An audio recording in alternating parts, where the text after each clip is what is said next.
దగ్గరికి వెళ్ళినప్పుడు ఆ ఇంట్లో చిన్న చిన్న పిల్లలు ఎవరైనా కనిపిస్తే ఇదే పెద్ద మనిషి చంద్రబాబు నాయుడుకి సంబంధించిన ఎమ్మెల్యే అభ్యర్థి అనేవాడు. చిన్న చిన్న పిల్లలు కనిపిస్తే ఆ ఇంట్లో నుంచి నీకు 15,000, నీకు 15,000, నీకు 15,000, నీకు 15,000 సంతోషమా అని. ఆ ఇంట్లో నుంచి ఆ పిల్లలకు సంబంధించిన తల్లి కానీ, ఆ చిన్నమ్మ కానీ, పెద్దమ్మ కానీ బయటకు వస్తే నీకు 18,000, నీకు 18,000, నీకు 18,000 సంతోషమా అని అనేవాళ్ళు. అంతటితో కూడా ఆగిపోరు. 50 ఏళ్ళు పైచిలకు 50 ఏళ్ళు ఉన్న ఆ ఇంట్లో పెద్దమ్మ గాని బయటకు వస్తే ఆ పెద్దమ్మని చూసి నీకు 48,000, నీకు 48,000, నీకు 48,000 అని చెప్పి అనేవాళ్ళు. అంతటితో కూడా ఆగదు. 20 ఏళ్ళ పిల్లోడు కన్నా ఆ ఇంట్లో నుంచి బయటకు వస్తే నీకు సంవత్సరానికి 36,000, నీకు సంతోషమా అని అనేవాళ్ళు.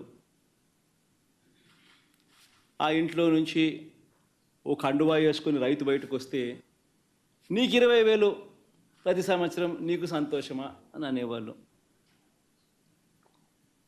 ఇలా సూపర్ 6 అంటూ, సూపర్ 7 అంటూ ప్రతి ఇంటికి దగ్గరికి వెళ్ళి ప్రతి ఇంట్లోనూ ఇదే మాదిరిగానే దుర్మార్గంగా క్యాంపెయిన్ చేసి ప్రజల ఆశలతోనూ జీవితాలతోనూ చెలగాటమాడి ఇదే పెద్ద మనిషి చంద్రబాబు నాయుడు ముఖ్యమంత్రి స్థానంలో కూర్చున్న తర్వాత ఈ 100 రోజుల్లో చంద్రబాబు నాయుడు చేసింది ఏమిటి అనంటే మోసం మోసం మోసం అన్న పదాలకు అర్థం. ఒకవైపున ఇదే పెద్ద మనిషి చంద్రబాబు నాయుడు ఇంతటి దారుణమైన అబద్ధాలు మోసాలతో కూడిన పరిపాలన ఒకవైపున చేస్తూనే మరోవైపున అన్ని వ్యవస్థలు తిరోగమనమే. మొట్టమొదటిసారిగా చూస్తూ ఉన్నాం పిల్లలకు ప్రతి సంవత్సరం ప్రతి 3 నెలలకు ఒకసారి ఫీజు రీయింబర్స్మెంట్, పూర్తి ఫీజు రీయింబర్స్మెంట్ గతంలో వైఎస్ఆర్సీపీ ప్రభుత్వ హయాంలో అందేది. ఈరోజు 9 నెలలు 3 క్వార్టర్స్ అయిపోయినాయి. ఇంతవరకు విద్యా దీవెన లేదు, వసతి దీవెన లేదు. పిల్లలు ఫీజులు కట్టుకోలేని పరిస్థితిలో పిల్లలు ఈరోజు కాలేజీల్లోకి సర్టిఫికెట్ల కోసం కాలేజ్ యాజమాన్యాలు పిల్లల మీద ఒత్తిడి తీసుకొస్తా ఉన్న కార్యక్రమం జరుగుతూ ఉంది.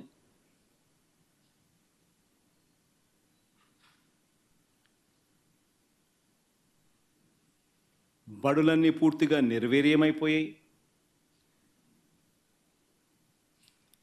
గోరుముద్ద గాలికి ఎగిరిపోయింది. ఇంగ్లీష్ మీడియం చదువులు అటకెక్కాయి. టోఫుల్ తీసేశారు. సిబిఎస్ఈ కూడా అదే బాటలో తీసేసే కార్యక్రమం జరుగుతూ ఉంది. వైద్య రంగం తీసుకున్న అదే పరిస్థితి.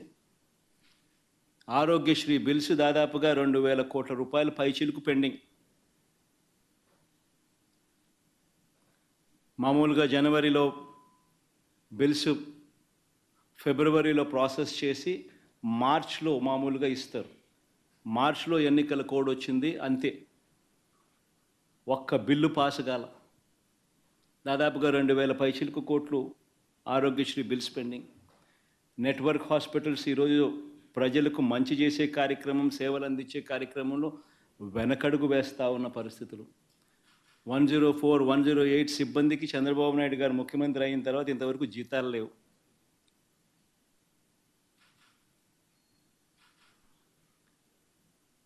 ఆరోగ్య ఆసరా గురించి పట్టించుకునే నాతుడు లేడు. గవర్నమెంట్ రంగంలో కడతా ఉన్న మెడికల్ కాలేజీలను స్కాములు చేస్తూ స్కాముల కోసం కాలేజీలను ప్రైవేట్ పరం చేయడానికి అడుగులు ముందుకు పడతా ఉన్నాయి.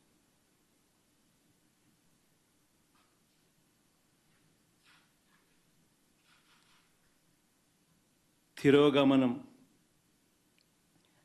వ్యవసాయం అయితే పూర్తిగా చంద్రబాబు నాయుడు గారి హయాంలో రైతు పూర్తిగా రోడ్డున పడ్డాడు.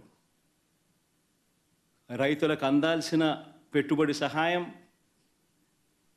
20,000